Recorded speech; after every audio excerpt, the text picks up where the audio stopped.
नमस्कार, मैं doctor Kavita Tyagi, consultant cardiologist from sir Gangaram hospital. मैं बात करूंगी आप लोगों से आज कोविड-19 इन्फेक्शन के बारे में।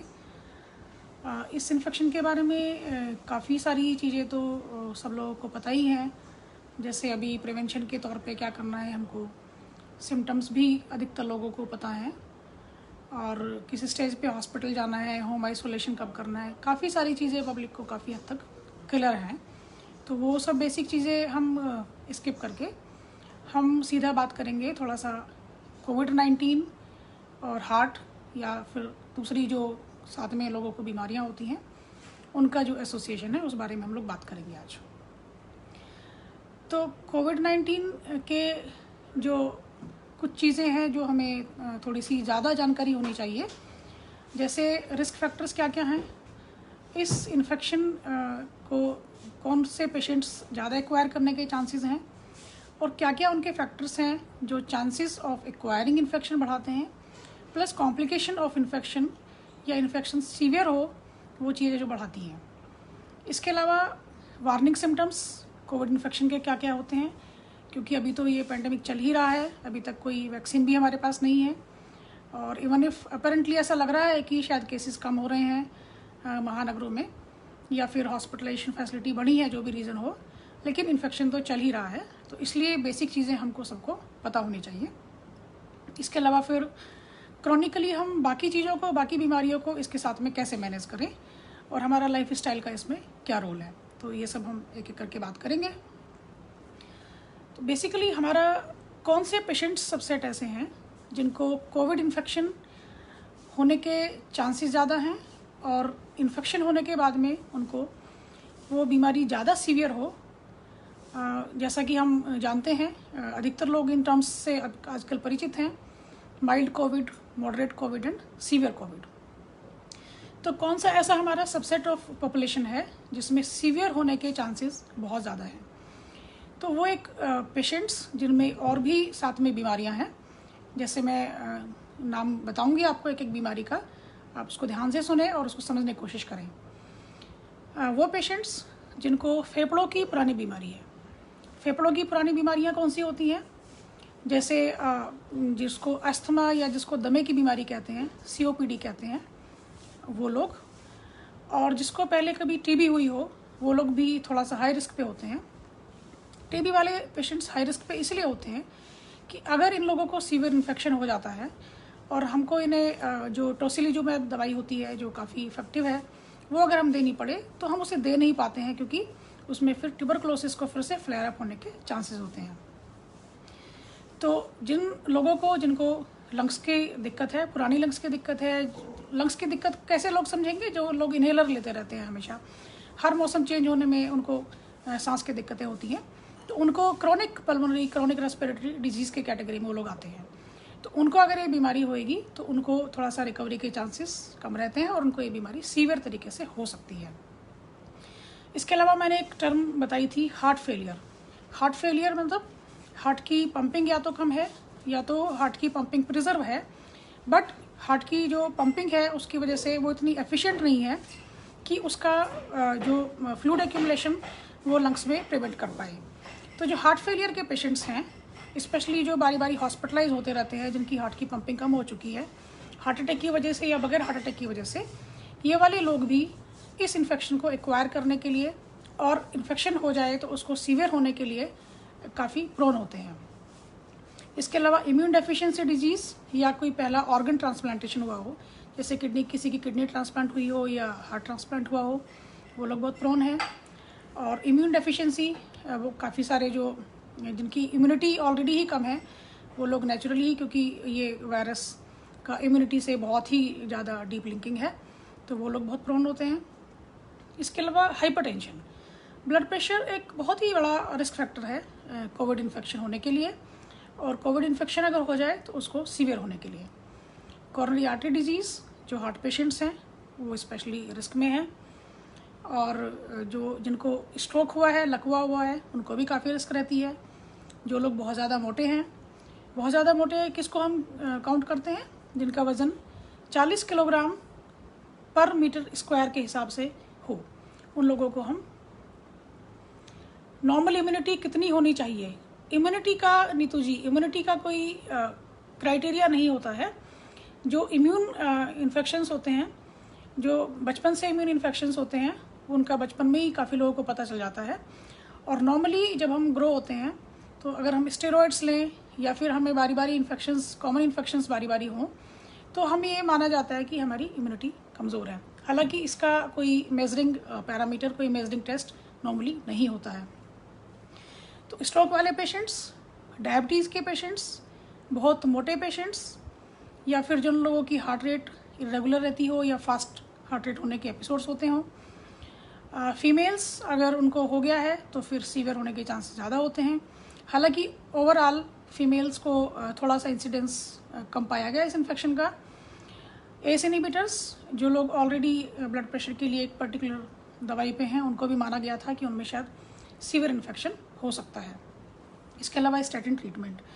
तो कॉमनली जो एक कोई भी कॉमन इंसान को पता होना चाहिए, जो फेफड़ों के मरीज़ हैं, जो शुगर के मरीज़ हैं, जो हाइपरटेंशन के मरीज़ हैं, जो हार्ट के मरीज़ हैं, और जिनको कोई पुराना सा इम्यूनिटी डिसऑर्डर है या इम्यूनिटी 3000 इम्यूनिटी नहीं है। इस टेस्ट का नाम बताइए आप, ये इम्यूनिटी टेस्ट का नाम लिखिए आप इस पर, तभी आप इसको इंटरप्रेट कर पाएंगे। तो ये सब लोग ज़्यादा प्रोन होते हैं इन्फेक्शन इनमें सीवियर होने के लिए। जो एक ओवरऑल कॉमन डेटा है वो ये है कि हाइपरटेंशन वाले पेशेंट्स जो पाए गए हैं जिनमें ये इन्फेक्शन है वो ऑलमोस्ट 24%, डायबिटीज़ वाले पेशेंट्स ऑलमोस्ट 17%, हार्ट की बीमारियां ऑलमोस्ट 6 to 7%, और स्ट्रोक वाले पेशेंट्स ऑलमोस्ट 3 to 4%। तो बेसिकली एक नॉर्मल हम समझें कि ये कोरोना वायरस हमारी बॉडी में क्या करता है। कोरोना वायरस हमारे सांस से एंटर करता है बॉडी में। सबसे पहले फेफड़ों की लाइनिंग को इन्फेक्ट करता है, जो हमारी रेस्पिरेटरी एपिथेलियम है, उसको इन्फेक्ट करके उसको मारना शुरू करता है, उसको ख़त्म करना शुरू करता है, और निमोनिया जैसी पिक्चर क्रिएट करता है। निमोनिया जैसी पिक्चर मैंने कहा क्योंकि ये पाया गया कि ये ऐसी एक्चुअली निमोनिया नहीं होता है और इसकी पैथोलॉजी अलग होती है। तो जब निमोनिया होता है इसी प्रकार से, उसके बाद में उसमें लंग्स में बहुत ज़्यादा ये फैल जाने के बाद में, जिसको हम ARDS कहते हैं, ये इन्फेक्शन किडनी में फैल सकता है, इनफैक्ट फैल जाता है सीवियर केस में, और बाकी ऑर्गन्स में भी को भी इन्वॉल्व करता है। इसके अलावा ये साथ साथ में हार्ट को भी जाता है। हालांकि माना यह गया था कि ये रेस्पिरेटरी वायरस है, फेफड़ों का वायरस है, सांस का वायरस है, पर ये हार्ट की जो मायोकार्डियम, जो हमने कल बात किए थे, हार्ट एक मस्कुलर ऑर्गन है, एक मायोकार्डियम जो उसकी होती है पूरी, उसको अफेक्ट करता है। और जब मायोकार्डियम को अफेक्ट करता है तो मतलब मायोकार्डियम का इन्फेक्शन या मायोकार्डियम का इन्फ्लेमेशन करता है, जिसको हम मायोकार्डिटिस कहते हैं, और उसकी वजह से हमारा हार्ट की पंपिंग भी कम होती है और हार्ट के बहुत सारे इश्यूज इसमें पैदा होते हैं। इसके अलावा तीसरा ये और इम्पॉर्टेंट, सबसे इम्पॉर्टेंट क्या काम करता है कि ये बॉडी के इम्यून सेल्स का रिक्रूटमेंट, जब हमको कोई भी इन्फेक्शन होती है तो बॉडी नॉर्मली काफ़ी सारे इम्यून सेल्स वहाँ पे भेजती है, तो उसके रिक्रूटमेंट को ये टाइफाइड के लिए ब्लड टेस्ट हुआ था, 100 फीवर है, ठीक नहीं, काम ज़्यादा हो रहा है, क्या करा। ये क्या आप कोविड के बारे में बात कर रहे हैं रश्मि तनेजा जी? ठीक है, मैं इस बारे में बात करती हूँ। तो कोविड इन्फेक्शन TLC टेस्ट, हाँ, टोटल ल्यूकोसाइट काउंट ना, टोटल ल्यूकोसाइट काउंट एक टोटल नंबर ऑफ सेल्स हैं, वो इनडायरेक्ट इंडिकेटर हैं, पर वो नॉर्मल सेल्स हमारी बॉडी में उतने होने ही चाहिए। तो कोरोना वायरस नॉर्मली जो हमारे इम्यून सेल्स हैं उनका वहाँ पे इन्फेक्शन की जगह पे पहुँचने को उसको रोकता है। बहुत सारे जो भी न्यूट्रोफिल्स हैं, मैक्रोफेजेस वगैरह हैं, उनको, और जो हमारे हेल्पर सेल्स हैं उनको भी वहाँ जाने से रोकता है। तो इसके लिए क्या होता है कि इन्फ्लेमेशन इतना ज़्यादा बढ़ जाता है बॉडी में कोविड के पेशेंट्स को कि उसको साइटोकाइन स्टॉर्म कहते हैं। जो इन्फ्लेमेटरी मार्कर्स हैं वो बहुत ज़्यादा बढ़ जाते हैं बॉडी में। तो बेसिक पैथोलॉजी कोरोना वायरस की है कि लंग्स को इन्फेक्ट करेगा, हार्ट को करेगा, इम्यून सेल्स को करेगा, और फिर ये सब के बाद में सभी ऑर्गन्स को, जिसको मल्टी ऑर्गन इन्वॉल्वमेंट कहते हैं, वैसा वो करेगा। मल्टी ऑर्गन में फिर किडनी आ जाएगी आपकी, और बाकी ऑर्गन्स, लिवर वगैरह के फंक्शंस आ जाते हैं। तो हम हार्ट के बारे में एक बात करें कि हार्ट में ये कोरोना वायरस क्या क्या करता है, हार्ट की कौन कौन सी बीमारियां करता है। हार्ट में ये जो हमारा मेजर हार्ट अटैक होता है उस टाइप की चीज़ें कर सकता है, क्योंकि इसमें थ्रोम्बस बनने के चांसेस बहुत ज़्यादा होते हैं।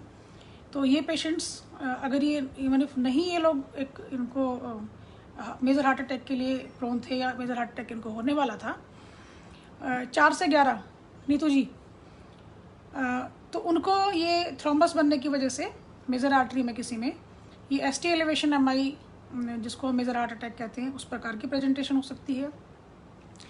कई बारी हमने बहुत सारे पेशेंट्स में ऐसा भी देखा कि ईसीजी में उनको मेजर हार्ट अटैक के चेंजेस होते हैं और उनका जब एंजियोग्राफी किया तो वो नॉर्मल निकलता है। तो उस प्रकार की कंडीशंस भी कोविड इन्फेक्शंस में मिलती है। इसके अलावा क्योंकि इन्फेक्शन मायोकार्डियम को जो हार्ट की मसल्स हैं उसको इन्वॉल्व कर रहा है, तो हार्ट की रेट इरेगुलर, फास्ट या स्लो हो सकती है, जिसको हम एरिथमिया कहते हैं। इसके अलावा हार्ट की पंपिंग अचानक से सडनली बहुत कम हो सकती है, जिसको हम कार्डियोजेनिक शॉक कहते हैं। पेशेंट का बीपी बहुत फॉल कर सकता है। इसके अलावा हार्ट के बाहर वाले जो झिल्ली होती है पेरिकार्डियम, उसमें फ्लूइड एक्यूमुलेशन हो सकता है। और बहुत सारे थ्रोम्बोटिक इवेंट्स जो मेजर पल्मोनरी आर्टरीज होती हैं वहाँ पे थ्रोम्बस बनने की वजह से बहुत ग्रॉस पल्मोनरी एम्बोलिज्म टाइप की कंडीशन बनती है। तो बेसिकली ये कोरोना वायरस हार्ट को कई प्रकार से डेंजरस तरीके से अफेक्ट करने की क्षमता रखता है। तो हमें ये जानना ज़रूरी है कि अगर ये एक बार हार्ट को इसने इन्वॉल्व कर लिया तो इतनी सारी चीज़ें मरीज़ को हो सकती हैं। तो बेसिकली अगर हम इन्हें गिने तो ऑक्सीजन कम होती है क्योंकि लंग्स में इन्फेक्शन किया, इम्यूनिटी सेल्स को कम किया तो साइटोकाइन स्टॉर्म हुआ जिसको इन्फ्लेमेटरी मार्कर्स बढ़ने की वजह से, मायोकार्डाइटिस हार्ट की मसल्स का इन्फ्लेमेशन हुआ, हार्ट की मसल्स का इन्फ्लेमेशन हुआ तो ब्लड प्रेशर कम हुआ और पेशेंट कार्डियोजेनिक शॉक में गया। हार्ट की मसल्स का इन्फ्लेमेशन की वजह से बहुत सारा इरेगुलर हार्ट रेट हुई पेशेंट की और ओवरऑल ऑक्सीजन लेवल कम हुआ और थ्रोम्बोटिक इवेंट्स हुए पेशेंट को। और अगर बहुत ज़्यादा ऑलरेडी पेशेंट को हार्ट की डिजीज़ है तो मरीज़ इन सब चीज़ों को, इन सब ऑनस्लॉट्स को, इन सब प्रॉब्लम्स को बहुत ठीक से एक्सेप्ट कर नहीं पाएगा, उसको बहुत अच्छे से टॉलरेट कर नहीं पाएगा और पेशेंट के लिए काफ़ी ये चीज़ें फेटल प्रूव हो सकती हैं।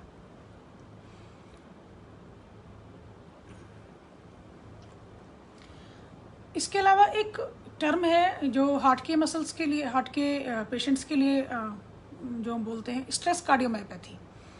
स्ट्रेस कार्डियोमायोपैथी एक ऐसी कंडीशन होती है जहाँ पे हार्ट की मसल्स की पंपिंग सडनली कमज़ोर हो जाए और ईसीजी में भी चेंजेस आ जाएं, ईसीजी को भी देखकर ऐसा लगे कि शायद मरीज़ को हार्ट अटैक आया है, लेकिन जब कॉर्नरी एंजियोग्राफी की जाए तो उसमें कॉर्नरी आर्टरीज नॉर्मल निकलती हैं। तो नॉर्मली भी ये स्ट्रेस कार्डियोमायोपैथी एक कॉमन कंडीशन होती है लेडीज़ में या फिर किसी भी स्ट्रेस वाली कंडीशन में। जैसे बहुत लोग आपने देखा होगा अचानक से स्ट्रेस हुआ, चेस्ट पेन हुई और ईसीजी भी ख़राब थी, ऐसे लगा कि शायद हार्ट अटैक आया है, लेकिन एंजियोग्राफी में सब कुछ ठीक ठाक था, हार्ट की पंपिंग भी कमज़ोर हुई थोड़े टाइम के लिए। इस कंडीशन को हम स्ट्रेस कार्डियोमायोपैथी कहते हैं। तो ये स्ट्रेस कार्डियोमायोपैथी का जो ओवरऑल इंसिडेंस है वर्ल्ड वाइड, जो कोरोना के टाइम में लोगों ने देखा है, तो स्ट्रेस कार्डियोमायोपैथी का भी इंसिडेंस लोगों में बढ़ा है। स्ट्रेस कार्डियोमायोपैथी का इंसिडेंस लोगों में ना केवल कोरोना की वजह से बढ़ा है, इसलिए भी नहीं बढ़ा कि कोरोना का इन्फेक्शन मायोकार्डाइटिस हुई, इसलिए भी लोगों में बढ़ा कि लोगों ने काफ़ी उसको स्ट्रेसफुल कंडीशन एक्सेप्ट किया, काफ़ी उसका स्ट्रेस लिया। क्योंकि कोई भी इमोशनल स्ट्रेस हो या फिजिकल स्ट्रेस हो या कंबाइंड चीज़ें मिला के हार्ट की मायोकार्डियम की कैपेसिटी को कॉन्ट्रैक्ट करने की कैपेसिटी को सडनली काफ़ी कम करने की क्षमता रखते हैं। तो स्ट्रेस कार्डियोमायोपैथी के लिए एक ये चीज़ है जिसको हम लोग शायद प्रिवेंट कर सकते हैं कि हम इतना ज़्यादा स्ट्रेस किसी भी चीज़ का ना लें कि हमारा मायोकार्डियम, हमारे हार्ट की मसल्स उसको हेल्दीली एक्सेप्ट ना कर पाएँ। तो बहुत सारे लोगों में इस पैंडमिक के दौरान स्ट्रेस कार्डियोमायोपैथी मिला। जिन लोगों में कोविड टेस्ट भी नेगेटिव था तो उनमें यही इनडायरेक्ट कॉजेज़ हो गया, साइकोलॉजिकल हो गया, सोशल हो गया और इकोनॉमिक स्ट्रेस जो मैकेनिज़म्स है, ये सब लोगों ने सोचा कि ये सब कारण है स्ट्रेस कार्डियोमायोपैथी के। अब हम एक कॉमन बात पे आते हैं, डाइट। सभी लोग जानते हैं और काफ़ी वेल डिस्कस टॉपिक है कि भाई कोरोना के मरीजों को हेल्दी डाइट खाना चाहिए, और हेल्दी डाइट लोग शायद खा भी रहे हैं अपने अपनी समझ से। तो हेल्दी डाइट हमें क्यों खाना चाहिए, हेल्दी डाइट हमारे लिए क्या कर रहा है?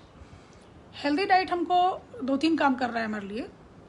कोरोना के पॉइंट ऑफ व्यू से अगर हम देखें कि जो हमारा इम्यून सिस्टम है, जो हमारी इम्यूनिटी है, वो हमारे हेल्दी डाइट से बिल्ड होती है बेसिकली, और हमारी डिजीज़ की ससेप्टेबिलिटी को कम करती है। तो जो विटामिन्स और मिनरल्स हैं, एक स्पेसिफिक रिक्वायरमेंट जो हमारी बॉडी की होती है, एनर्जी की, प्रोटीन की, माइक्रोन्यूट्रिएंट्स की, ये सब हमारा इम्यूनिटी डेवलप होने के लिए बहुत इंपॉर्टेंट होता है। Specially adequate intake of iron, आपका स्टोरेज प्रॉपर हो, जिंक आप लें एडिक्वेटली, विटामिन ए है, विटामिन ई है, विटामिन 6 है एंड विटामिन B12 है। ये सब आपके प्रॉपर इम्यूनिटी फंक्शंस के लिए बहुत वाइटल रोल प्ले करते हैं। इसलिए हम सबको चाहिए कि ये हेल्दी डाइट का जो कॉन्सेप्ट है, तो हमें पता होना चाहिए कि हम हेल्दी डाइट क्यों खा रहे हैं। हेल्दी डाइट हम खा रहे हैं अपना इम्यूनिटी सिस्टम को इम्प्रूव करने के लिए और हमारी डिजीज़ की ससेप्टेबिलिटी को कम करने के लिए। इसके अलावा हेल्दी डाइट का जो हार्ट के डिजीज़ में रोल है वो तो सबको पता ही है।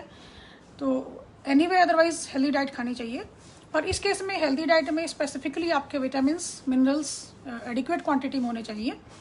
तो आप ऐसा फूड सेलेक्ट करें अपने लिए जिसमें vitamin A, vitamin C, vitamin E, vitamin B6 and vitamin B12, zinc, iron ये एडिक्वेट क्वांटिटी में हो। और जैसे सिट्रस फ्रूट होते हैं आपके, डार्क लीफी वेजिटेबल्स होती हैं, नट्स होती हैं, और डेयरी प्रोडक्ट्स होते हैं। तो ये सब आपको इसलिए खाना है क्योंकि ये आपको आपकी इम्यूनिटी को इम्प्रूव करता है।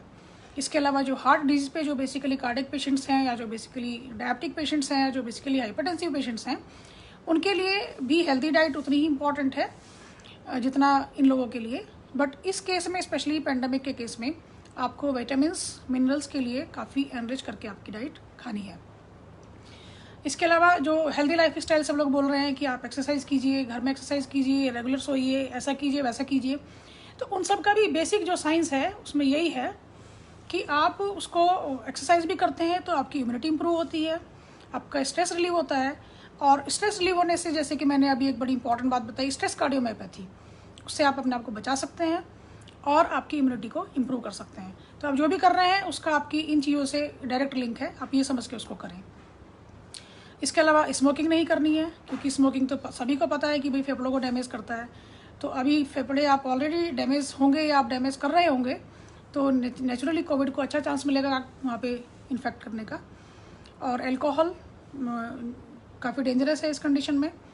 और बाकी कोई भी, अगर आप लीचर दवाई खाते होंगे, कोई नशे की दवाई खाते होंगे, तो वो इस टाइम में अवॉइड करें। अब इसके बाद में हम थोड़ा सा देखते हैं कि ये बीमारी हमारे शरीर में डेवलप कैसे होती है। इन सिंपल टर्म्स, सबसे पहले जब जीवाणु हमारे शरीर में आता है तो उसको डेवलप होने के लिए थोड़ा सा टाइम लगता है, जिसको हम इंक्यूबेशन पीरियड कहते हैं। और उसके बाद में, वो इंक्यूबेशन पीरियड होने के बाद में मरीज़ को थोड़े थोड़े सिम्टम्स आने लगते हैं। अब ये सिम्टम्स जो होते हैं, इनिशियली फेफड़ों के सिम्टम्स होते हैं, और बाद में फेफड़ों के सिम्टम्स के बाद में दूसरे सिम्टम्स आने लगते हैं। इनिशियली जब मरीज़ को सिर्फ फेफड़ों के सिम्टम्स आए हैं, वो माइल्ड फेज़ है, जब सैचुरेशन भी ऑलमोस्ट नॉर्मल है, या तो माइल्ड फीवर है या तो माइल्ड मलेज है, ये माइल्ड टाइप के जो सिम्टम्स होते हैं। इस माइल्ड फेज़ में अगर हम इन सिम्टम्स को कंट्रोल करें और इस वायरल लोड को अगर हम कंट्रोल करें, तो ये बेस्ट फेज़ है हमारे लिए डिजीज़ को प्रिवेंट करने के लिए, इसके इफ़ेक्ट जो डेट्रीमेंटल इफेक्ट है हमारे ऊपर, उसको प्रिवेंट करने के लिए। क्योंकि एक बार डिजीज़ अगर मॉडरेट फेज़ में चली गई, इसका मतलब ये है कि साइटोकाइन ऑलरेडी काम करना शुरू कर दिए हैं, और हमारे पास कोई बहुत ही डॉक्यूमेंटेड इफेक्टिव ऐसी मेडिकेशंस नहीं है। जो 2-3 दवाइयाँ आई हैं, इनको हम लोग दे भी रहे हैं और काफ़ी लोगों में अच्छे रिजल्ट्स भी आ रहे हैं, पर उनके अपने इश्यूज़ होते हैं। जैसे कई बार अवेलेबल नहीं है, कई बार बहुत कॉस्टली हैं, या फिर कई बार मरीज़ को और जो कोमॉर्बिडिटीज़ हैं, मतलब और जो बीमारियाँ साथ में हैं, तो हम इन दवाइयों को सबको दे नहीं पाते हैं। तो हमारी जो विनिंग है, हमारी विनिंग इसी बात में है कि हम माइल्ड सिम्टम्स में ही मरीज़ का मैक्सिमम ध्यान रखें, और हम कोशिश करें कि माइल्ड से मरीज़ मॉडरेट पे ना जा पाए और मॉडरेट से सीवियर पे ना जा पाए। तो हमारे पास टाइम पीरियड होता है जब हम मरीज़ को थोड़ा सा कंट्रोल कर सकते हैं। इसके अलावा 2-3 चीज़ें और जानना ज़रूरी है इन्वेस्टिगेशंस के बारे में कि इवन इफ़ मरीज़ को इन्फेक्शन चल रहा है, मरीज़ का चेस्ट एक्सरे नॉर्मल हो सकता है, और मरीज़ को कोई सिम्टम नहीं है उसमें भी मरीज़ के एक्सरे में फाइंडिंग्स हो सकते हैं। इनफैक्ट सीटी स्कैन बहुत इम्पॉर्टेंट है लंग्स की फाइंडिंग्स को पता करने के लिए, जिसमें बायलैटरल मल्टीफोकल हमको एबनॉर्मलिटीज़ मिलती हैं। तो कई पेशेंट्स को हॉस्पिटल में पहुंच के ऐसा कुछ कन्फ्यूजन अपने लिए क्रिएट करते हैं कि नहीं, मरीज़ को कोई सिम्टम नहीं है तो एक्सरे में फाइंडिंग्स कैसे आ गया, या मरीज़ को तो कुछ नहीं हो रहा है तो सीटी स्कैन क्यों करा रहे हो। तो ये कॉमन चीज़ें होती हैं क्योंकि लोगों को पता ही नहीं होती ये बातें। तो इसलिए मैं आपको बता रही हूँ कि अगर पेशेंट कम्प्लीटली एसिम्प्टोमेटिक हो सकता है, लेकिन पेशेंट के लंग्स में इन्फिल्ट्रेशंस आ रहे होते हैं, और उनको देख के हमारा mode of treatment will definitely change. तो ये बेसिक आप लोग को पता होना चाहिए। इसके अलावा और बहुत सारे डिजीज़ प्रोसेस है, जैसे CRP हो गया, डी डाइमर हो गया, फेरिटिन हो गया, LDH हो गया। ये थोड़े से हाई लेवल के इन्फ्लेमेटरी मार्कर्स होते हैं जिनको हम लोग कराते हैं और जिनके ऊपर से हम लोग ट्रीटमेंट डिसाइड करते हैं। तो ये चीज़ें कॉमनली एक कॉमन बीमारियों में तो हम नहीं कराते, इसलिए हमको पता होना चाहिए कि ये सब चीज़ें हमारे कोविड इन्फेक्शंस के लिए रेलेवेंट हैं। तो जैसा मैंने बताया कि वायरल इन्फेक्शंस जो अभी जो इन्फेक्शन है ये 3 फेज़ में। तो सबसे पहले फेज़ में जब वायरस हमारी बॉडी में एंटर कर चुका है और ग्रो कर रहा है, ग्रो करके सिम्टम्स आने शुरू हो गए हैं, उस टाइम मरीज़ को बुखार आएगा, थोड़ा सा बॉडी थकान होगी, खांसी होएगी थोड़ी सी, डायरिया हो सकता है और हेडेक हो सकता है। इस टाइम में अगर एंटीवायरल ट्रीटमेंट शुरू किया हमने या बाकी मेडिकेशन जो अवेलेबल हैं वो हेल्प करती हैं। इसके अलावा जैसे टाइम बढ़ता है, 11-12 दिन 10-11 दिन हो गए हैं पेशेंट को, तो मरीज़ को अगर ये डिजीज़ बढ़ती रही बॉडी में तो मरीज़ को थोड़ा सा ऑक्सीजन लेवल की कमी होने लग जाती है, और जो सैचुरेशन अगर लेस देन 94% है और पेशेंट की रिक्वायरमेंट अगर लेस देन 4 लीटर पर मिनट है तो हम इसको तब तक ये अर्ली डिजीज़ मानी जाती है। पर इस केस में भी हम एंटी इन्फ्लेमेटरी ड्रग्स काम करती हैं और स्टेरॉयड वगैरह हम देना शुरू कर देते हैं। जब स्टेरॉयड देना शुरू कर देते हैं तो कई लोगों को जिनको ऑलरेडी डायबिटीज़ होने वाली होती है उनको डायबिटीज़ मैनिफेस्ट भी करने लग जाती है। लेकिन जिन लोगों को नहीं कंट्रोल हुआ दवाई से भी, या जो लोग पहुँचे ही लेट हैं हॉस्पिटल में, उनको अगर ये फेज़ हमने समहाउ ट्रीट नहीं हो पाया या कंट्रोल नहीं हो पाया तो मरीज़ को बहुत ज़्यादा हाइपोक्सिया, मतलब बहुत ज़्यादा ऑक्सीजन की कमी होने लगती है और बहुत ज़्यादा उसका इम्यून सिस्टम डिसरेगुलेशन हो जाती है और पेशेंट को फिर वेंटिलेटर पे पालना पड़ता है या और बहुत सारी कॉम्प्लिकेशन होती हैं। तो ये थोड़ा सा इंटेंसिव केयर वाला टाइप का बातें हो गई। अब हम अपने लेवल पे क्या जान सकते हैं कि कौन से मरीज़ हैं जिनको बीमारी बढ़ने के चांसेस होते हैं, जिसको हम कहते हैं कि हाई चांसेस ऑफ डिटीरियोरेशन किस पेशेंट सबसेट को होता है। तो कुछ सबसेट होते हैं जो आप सब लोग उसको ध्यान में रख सकते हैं। जैसे अगर मरीज़ को हाई फीवर होते रहा है, 5 दिन के बाद भी मरीज़ को हाई फीवर है, परसिस्टेंट हाई फीवर है, वो पेशेंट जिसको परसिस्टेंट स्मोकिंग की हिस्ट्री है, वो पेशेंट को हाई चांसेस हैं कि वो उसकी कंडीशन ख़राब हो सकती है। पेशेंट का अगर बैठे बैठे लेटे लेटे भी हार्ट रेट बढ़ी हुई है, या पेशेंट को छाती में दर्द वगैरह हुई है, डिस्कम्फर्ट है चेस्ट में, ये वाले मरीजों को चांसेस हैं कि वो सिक हो जाएं, उनकी कंडीशन ख़राब हो जाए। इसके अलावा अगर सांस लेने में नॉर्मली ही डिफ़िकल्टी आ रही है उनको, तो डेफिनेटली वो तो हाइपोक्सिया हो ही गया। इसके अलावा अगर सैचुरेशन 94% से नीचे गिरने लगे, ये वाले पेशेंट्स, और कई लोगों को अगर माना पल्स ऑक्सी तो वैसे सब लोगों ने आजकल रखी हुई है, पर अगर ये सब चीज़ें भी नहीं कंक्लूड कर पा रहे और आप घर में हो, पेशेंट्स को होम क्वारंटाइन टाइप आपने कुछ किया हुआ है, तो एक बेसिक टेस्ट जो आप कर सकते हो घर में, अपने पेशेंट को या तो 1 मिनट स्टैंड सिट टेस्ट कराओ, 1 मिनट तक उसे बिठाओ और उठाओ, बिठाओ और उठाओ 1 मिनट तक लगातार, या वो भी नहीं कर सकते हो, कोई एल्डरली लोग हैं तो 6 मिनट तक उनको लगातार चलाओ घड़ी देख के, और 6 मिनट तक लगातार चलने के बाद में अगर उनकी सैचुरेशन पल्स ऑक्सी में 3% से नीचे फॉल करती है तो समझो ये पेशेंट को लंग्स की कंडीशन ख़राब है और ये इनकी कंडीशन आगे ख़राब और होने के चांसेस ज़्यादा है। अगर ऑलरेडी मरीज़ का सैचुरेशन 95% से कम है तो हमें ये सब टेस्ट करने की आवश्यकता नहीं है। हमें समझ लेना चाहिए कि हमारा मरीज़ एक हाई रिस्क कैटेगरी में आता है। इसके अलावा और कुछ बायोकेमिकल चीज़ें होती हैं तो वो हम यहाँ पे इस प्लेटफॉर्म पे डिस्कस करने की ज़रूरत नहीं है। They are completely medical things. तो इसके अलावा एक वो सबसेट ऑफ पेशेंट्स जो जिनको हम कोशिश करें कि जल्दी से जल्दी हॉस्पिटल लेके जाएं, वो कौन सा पेशेंट होता है? पेशेंट्स जो 65 ईयर से उम्र जिनकी ज़्यादा है, जिनको ब्लड प्रेशर कंट्रोल नहीं हो रहा है, पहले भी नहीं होता था और आजकल भी बढ़ा हुआ है। जैसे आपका 160 और 100 बीपी चल रहा है, ऊपर वाला 160 नीचे वाला 100, ये मरीज हाई रिस्क हैं। अगर किसी का शुगर कंट्रोल बहुत पुअर है, जैसे एक HbA1c पैरामीटर आप सब लोग जानते हैं मोर देन 7.5 है, उनको हाई चांसेस हैं। फीवर, अगर दिन में 2 बार फीवर आता है और फीवर लगातार है, उनको भी आप घर में ना रखें, उनको भी हॉस्पिटल ले जाएं, उनको भी फटाफट से दिखाएं। रेस्पिरेटरी रेट हमारा अगर मोर देन 20 पर मिनट है, सैचुरेशन लेवल अगर हमारा लेस देन 95% है, और जो मैंने 1 मिनट का आपको टेस्ट बताया और 6 मिनट का वॉक टेस्ट बताया, ये अगर आप करके देख पाएँ अपने मरीज़ में, और हार्ट रेट अगर थोड़ी सी बढ़ी हुई है, तो ये क्लिनिकल पॉइंटर्स हैं जो आप घर में अपने मरीज़ को, अगर आपने मरीज़ घर में रखा हुआ है और आपको नहीं जजमेंट हो रही है कि अभी ये मरीज़ ठीक है हमारा या नहीं है, या कितना ये सिक होने की संभावना है इसकी, तो उसमें ये सब आप बेसिक टेस्ट कर सकते हैं। बेसिकली आप देख सकते हैं कि आपका मरीज़ एल्डरली एज ग्रुप है, मान के चलें हाई रिस्क है, बीपी कंट्रोल नहीं हो रहा है, मान के चलें हाई रिस्क पेशेंट है आपका, फीवर लगातार आ रहा है तो डेफिनेटली हाई रिस्क हो गया, दिल की धड़कन बढ़ी हुई है या सांस की गति तेज चल रही है, या सैचुरेशन बेसलाइन लेस देन 95% है, या आपने चला के देखा तो मरीज चल नहीं पाया, सांस फूलने लगी 6 मिनट, ऐसे अगर हम उसे घड़ी देख के करेंगे तो ही हमको समझ में आएगा कि इसका रेलेवेंस क्या है। तो ये हमें चीज़ें हैं। एक प्रोन पोजीशनिंग के बारे में लोग बात करते हैं, उल्टा लेटने का। तो अगर आपका मरीज़ घर में है, हॉस्पिटल में तो फिर डॉक्टर कराएंगे ही, उन्हें भी जो कराना है। अगर आप घर में हैं और इनिशियल होम आइसोलेशन में है और सैचुरेशन थोड़ा सा मामूली सा कम है और आपने घर में रखा हुआ है पेशेंट को, तो उसको पेट के बल उल्टा सोने को बोलें, या फिर राइट लेटरल या लेफ्ट लेटरल डायरेक्शन में सोने बोलें, और थोड़ा बैठ के सोने के लिए बोलें। उससे क्या होता है कि फेफड़े चेस्ट से थोड़ा सा अलग हो जाते हैं और उसकी ऑक्सीजनेशन इम्प्रूव हो जाती है। पर ये तभी तक करना है जब तक आपको लग रहा है कि मरीज़ आपका अभी हाई रिस्क कैटेगरी में एंटर नहीं किया है, तब तक आप ये सब काम कर सकते हैं घर में। हॉस्पिटल में इनको ये सब चीज़ डॉक्टर कराते हैं। तो ये चीज़ें हुई। फिर एक प्लाज्मा थेरेपी के बारे में जो लोगों को कन्फ्यूजन है कि किसको दें, किसको नहीं दें, किस फेज़ पे दें, कौन देगा, कौन लेगा, वगैरह वगैरह।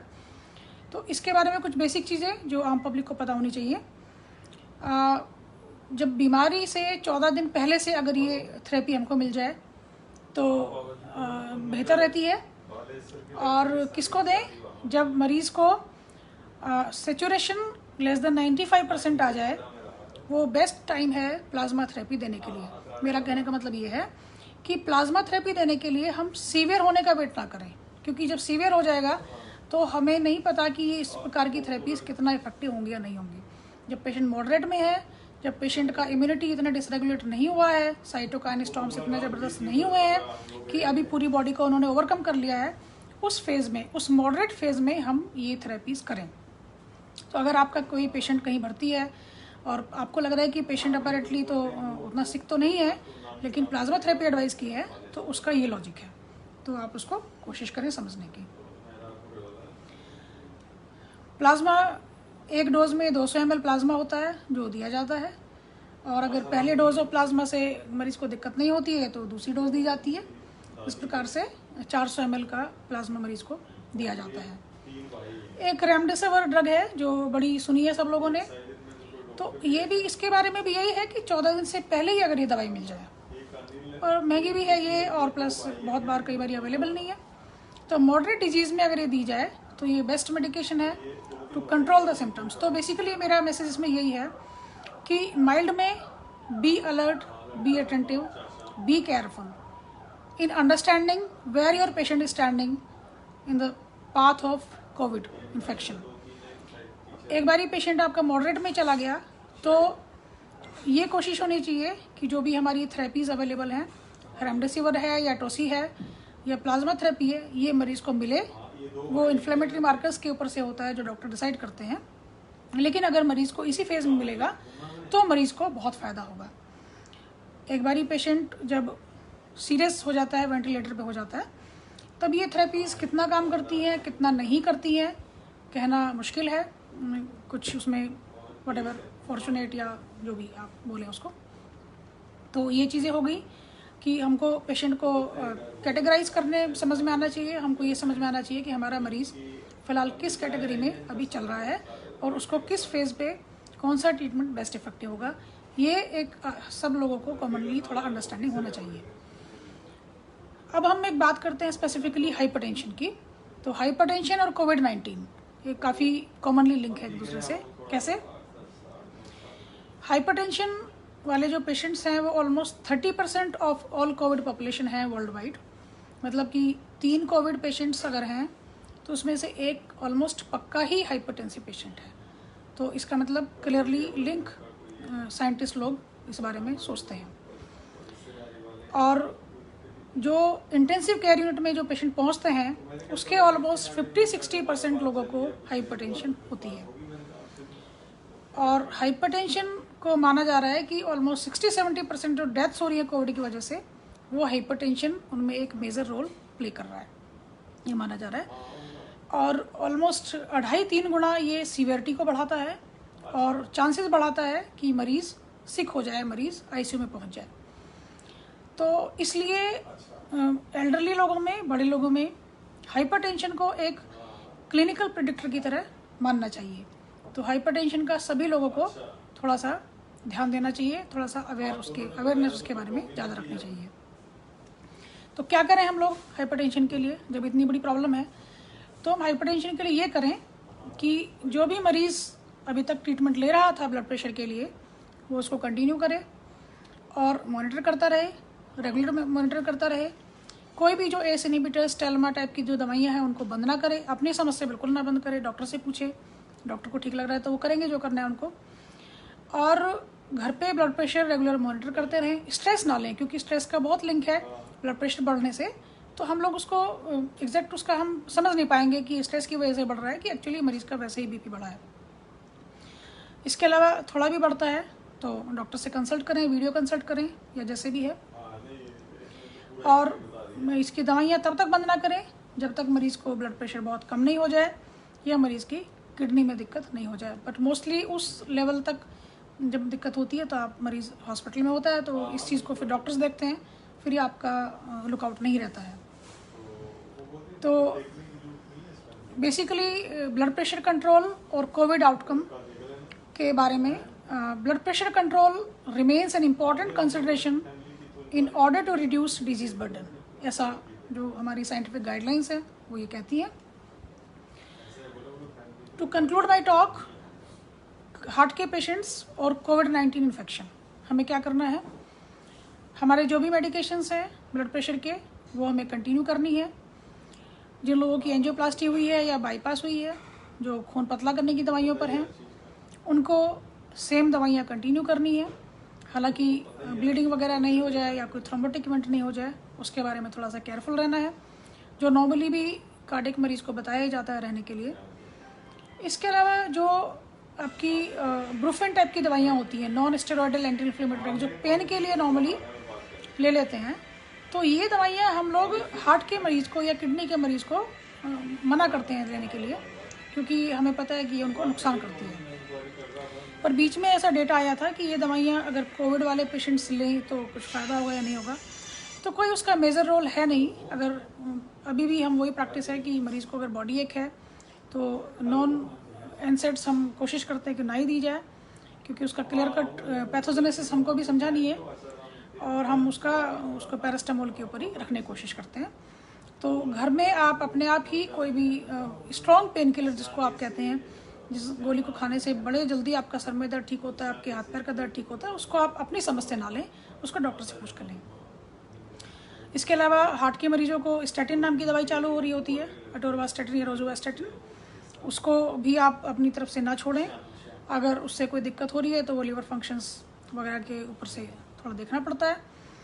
और अगर जो बीटा ब्लॉकर्स होते हैं, हार्ट के मरीज़ को चल रहे होते हैं, जो मेटोलार हो गया, बीटा ब्लॉकर हो गया, तो अगर मरीज़ को सांस लेने में दिक्कत नहीं हो रही है, मरीज़ को सैचुरेशंस बिल्कुल नॉर्मल है, तो ये वाली दवाइयाँ भी अपने आप बंद करने की आवश्यकता मरीज़ को नहीं है। अगर ऐसे मरीज़ को कोविड हो जाता है। तो ये हार्ट के मरीज़, उनकी दवाइयाँ। इसके अलावा मरीज़ जब हॉस्पिटल में चला जाता है तो उसको डिस्चार्ज कब करते हैं? जब मरीज़ को माइल्ड टू मॉडरेट केस में 10 या 12 दिन, जब मरीज़ एसिम्प्टोमेटिक हो जाए कम्प्लीटली, या फिर अगर एसिम्प्टोमेटिक है शुरू से ही तो आफ्टर 5 और देन 10 डेज। और सीवियर केस में वो तो guidelines day to day change होती रहती हैं, कभी RT-PCR कराना है, कभी नहीं कराना है, वो हॉस्पिटल वाले डिसाइड करते हैं। तो मेरी तरफ से from A cardiologist point of view, heart के मरीजों को एक्स्ट्रा केयरफुल रहना है। उनको ये कोशिश करनी है कि उनको इन्फेक्शन मिले ही नहीं।